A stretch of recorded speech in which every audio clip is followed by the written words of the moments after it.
Welcome back to Roosevelt Live. This segment of the show, we're going to talk about a little sports. I always got to throw that in there. It's my favorite thing when it comes to television, other than the news, because I really enjoy the news. But sports is for recreational time, so it's really good. But on a sad note, if everybody familiar with baseball, know that Sparky Anderson passed away. I think last night. That's why I saw that on the news, and we know that he was a great coach, and he did a lot of things in Major League Baseball. He won titles with the Giants as well as with the Reds.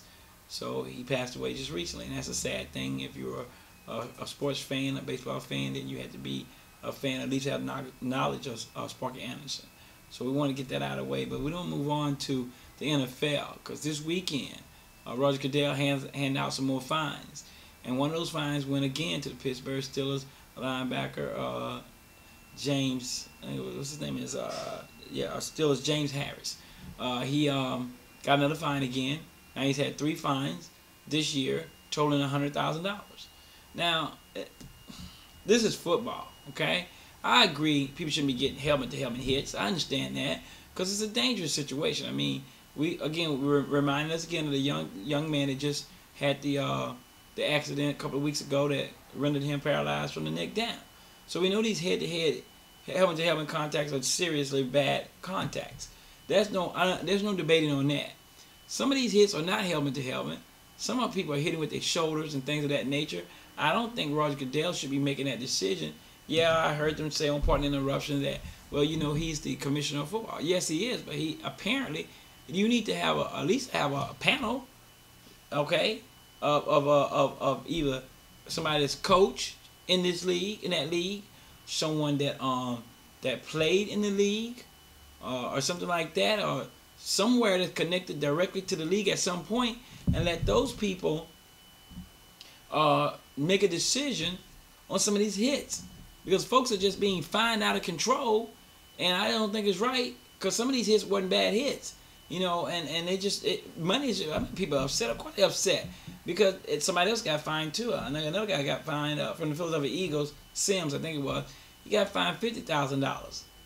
They say it's another bad hit. Okay, look, half of these hits, the only time we talk about them is when it's a hit that everybody sees for some reason. We've seen it for some reason. But a lot of these hits take place off where the camera don't pick it up, and nobody even knows the hit's there. And I think a lot of times the quarterback stuff, it gets to a point now where the quarterback might as well have a tutu on, because the quarterback can't be hit. Listen, if you're that concerned about people getting all these bad hits, and look, these guys are huge. These guys are big guys. They're standing 6'2", 6'3". They 280, 270, 300 pounds. They running. Some of these guys are running a 4.6 40, and of course they got to hit you at full speed. And you're a wide receiver, standing 6 feet, maybe 185 pounds. It's gonna clean your clock. That's exactly what's gonna happen.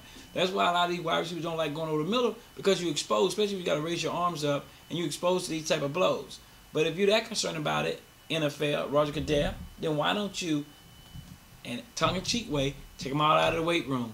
Get them all out of the weight room. Stop letting them push all that iron all day long, but they're getting so buffed up. The only difference between them and prisoners is that the prisoners in prison, they're not, because they're just as big as they are.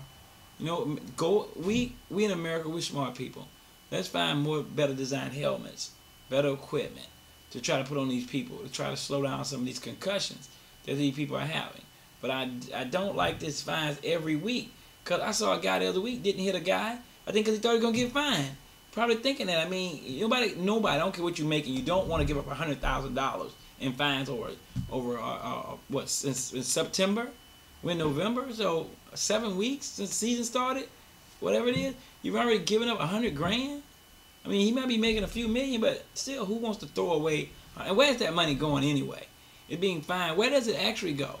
What does the NFL do with that money? I want to know that. Somebody tell me where the money going when the NFL is taking it out. I want to know, make sure it ain't just going in people's pocket.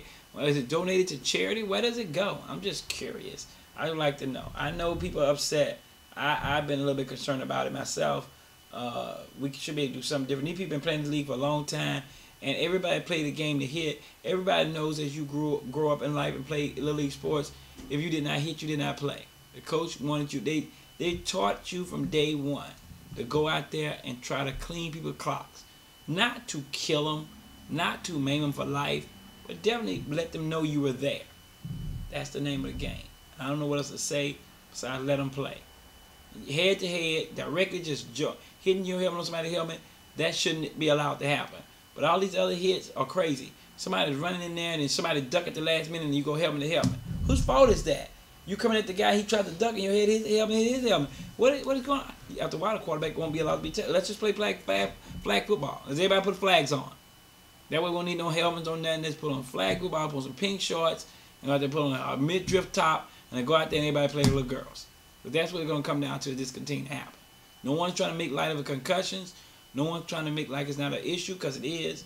But it's a better way of handling it. Roger Goodell, why don't you go ahead and get a panel of people and let those people and those ex-quarterbacks and those ex-wide receivers and those ex-linemen and those ex-coaches, why don't you let those people sit on the panel and decide whether good, bad, or indifferent, instead of you just looking at a film in a raw situation and deciding that that's a contact problem. I know it's a privilege to play in the NFL. It's a job like any other job, and you can lose your job. But I'm just saying, those are my opinions. But I'm going to move on to basketball.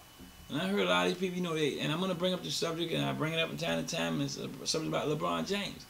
And Cleveland fans that thought y'all didn't need LeBron, that y'all was better off without LeBron, that y'all was a better team. And I know you fans was happy when Miami lost their opening game to the Boston Celtics, when obviously Dwayne Wade hadn't really played the preseason at all. And so they really had not played together as a nucleus, and so they had to get into their groove when they lost that game to Celtics, even though they almost won. They almost came back and won. Then the very next game that the Celtics played was against Cleveland. And Cleveland didn't beat the Celtics. And I know all you Cleveland fans went crazy and say, oh, yeah, now look at this. We beat the team that LeBron and them couldn't beat. And guess what? You ain't won a game since then. You won a game. You won. Anybody can win on any given night in basketball. It's an 82-game season. But right now, Cleveland, you are 1-3. 1-3. On the other hand, Miami's 4-1. So a little bit of difference in right now what the record is.